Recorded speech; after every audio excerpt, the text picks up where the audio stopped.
sahabat pendidikan, perkenalkan saya Putri Davala dari Bidang Kejutan UKM Kerohanian Islam STI Malang Khusus Suara. Di video kali ini saya akan membahas mengenai It's Time to Manage the Time. Kunci manajemen waktu yang sukses sebenarnya adalah seberapa kuat kita memotivasi diri sendiri untuk mengatur waktu. So, kita harus menguasai 3A skill mendasar manajemen waktu. Yang pertama, awareness. Jadi, kita punya kesadaran apa yang bisa kita kerjakan dalam waktu yang terbatas ini. Yang kedua, arrangement. Kita perlu melakukan penyusunan prioritas apa yang bisa kita kerjakan dalam waktu yang tersedia tadi. Yang ketiga, adaptation. So, kita perlu mengadaptasikan waktu yang boleh diganggu dan tidak boleh diganggu. Dalam pengaplikasiannya, kita perlu membedakan waktu tetap dan variabel waktu dalam menjalankan rutinitas harian. Kedua hal ini harus berjalan seimbang dan proporsional setiap harinya ya. Apa sih pentingnya kita untuk memanage waktu? Yaitu membantu kita untuk bekerja lebih efektif dengan skala prioritas. Menjauhkan kita dari stres dalam mengontrol setiap tugas dan tenggat waktunya. Membuat kita lebih produktif dalam mengerjakan setiap tugas. Mengurangi kecenderungan untuk menunda suatu pekerjaan. Bagaimana caranya kita menyusun jadwal dengan baik setiap harinya? Solusi yang pertama yang bisa kita lakukan adalah tetap membuat jadwal, namun ditulis lebih spesifik dalam bentuk checklist. Lalu, di samping jadwal yang sudah kita susun, buatlah kotak kecil tempat untuk menceklis kegiatan-kegiatan yang sudah kita lakukan. Biasanya ada rasa puas dan lega ketika kita menceklis kegiatan yang ada di jadwal tersebut. Hal ini juga bisa membuat kita semangat untuk menyelesaikan tugas-tugas lainnya. Kalau kata Kawanda dalam bukunya The Checklist Manifesto, buatlah checklist tersebut menjadi cara simpel dalam manage waktu karena 1. Bikin kita lebih fokus sama prioritas, yang kedua kita bisa disiplin sama tugas-tugas, dan yang ketiga bisa jadi reminder untuk tugas-tugas selanjutnya. Prinsip manajemen waktu. Do it now. D. Divide. Bagi menjadi tugas lebih kecil. O. Organize. Aturlah bagaimana melakukannya. I. Ignore. Abaikan gangguan yang mengalihkan perhatian. P. Take. Ambil kesempatan. N. Now. Sekarang. O. Opportunity. Ambil keuntungan dari kesempatan yang menguntungkan Anda. W. Watch out. Waspada pada pemborosan waktu.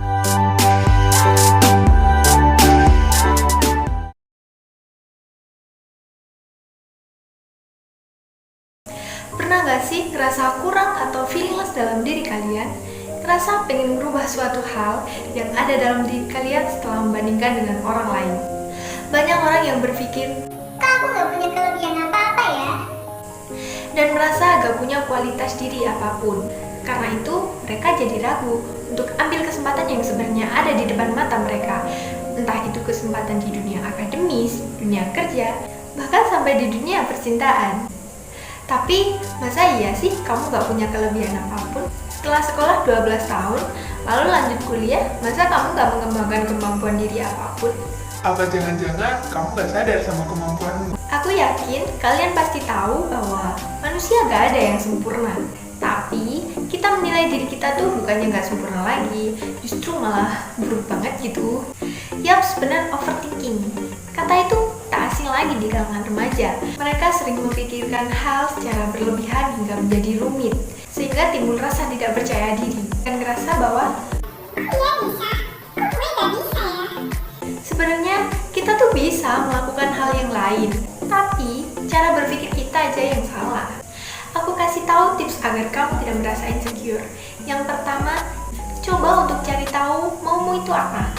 Ketika kamu sudah menyayangi dirimu sendiri, kamu tidak akan berfokus pada apa yang orang lain bisa, tetapi kamu akan berfokus bahwasanya Gue juga punya keistimewaan lain. dan kamu akan lebih merasa bersyukur. Dan yang kedua, berdamailah sama dirimu sendiri terhadap perkataan orang, pandangan orang, dan gimana kamu memandang dirimu sendiri. Karena kalau kamu merasa jelek, orang akan mikir kamu jelek. Tapi kalau kamu merasa cantik, orang akan berpikir bahwa kamu itu cantik. Kadang, kita tuh lupa untuk menyugesti pikiran kita sendiri dengan hal-hal yang positif dan selalu mikirin perkataan orang lain. Yang jahat tuh sebenarnya isi kepala kita sendiri. Self-love itu penting, tapi jangan sampai egois. Kamu harus tetap terima pendapat orang lain, tapi kamu harus bisa memfilter mana sih yang lebih relate sama kamu. Buat kalian yang merasa insecure, semua nggak melulu tentang fisik, tapi ada value yang lebih penting ketimbang paras kecantikan dan ketampanan. Sesimpel kayak mungkin kamu memiliki personality yang baik, itu akan terus diingat sama orang. Jangan sering overthinking yang justru malah membuat rasa insecure gede banget. Sebuah rasa di mana kamu tidak percaya diri, cemas, dan hidupmu penuh ketidakpastian. Kamu harus sadar dan bilang ke dirimu sendiri,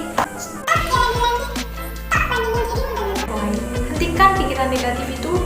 Bangun dari rebahan juga zona nyaman. Whatever apa yang kamu miliki dan lebih percaya diri dan gak merasa insecure, tetapi justru malah lebih bersyukur.